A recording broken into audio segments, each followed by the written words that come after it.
Mercedes-Benz GLS 450 គ្រឿងនេះគឺបងម្ចាស់រថយន្តបានមកកាន់ HL Auto យើងដើម្បីតម្លើងប្រព័ន្ធទ្វារបឺតអូតូបន្ថែមឲ្យរថយន្តកាន់តែប្រណិតនិងងាយស្រួលក្នុងការប្រើប្រាស់ដោយដែលបងបានឃើញអញ្ចឹងប្រព័ន្ធទ្វារបឺតអូតូនឹងជួយឲ្យទ្វារបិទចិត្តដោយស្វ័យប្រវត្តិដោយ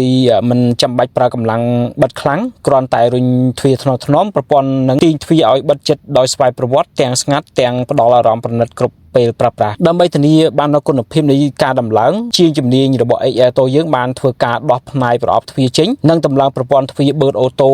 គ្រប់4ទ្វារតាមស្តង់ដារបច្ចេកទេសបន្ទាប់ពីតម្លើងរួចជាងយើងបានធ្វើការត្រួតពិនិត្យនិងធ្វើតេស្តម្ដងហើយម្ដងទៀតដើម្បីធានាថាទ្វារទាំង4ដំណើរការបានរលូនមានសុវត្ថិភាពបងដែលចង់អាប់ក្រេតរថយន្តឲ្យកាន់តែទំនើបនិងប្រណិតជាងមុនដូចជាទ្វារបឺតអូតូឈ្នាន់អូតូនិង option ទំនើបផ្សេងៗអាចអញ្ជើញមកកាន់ HL Auto យើងមានជាងជំនាញនិងបទពិសោធន៍ក្នុងការតម្លើងគ្រប់មុខងារបន្ថែមសម្រាប់រថយន្តគ្រប់ម៉ាកបាទសូមអរគុណ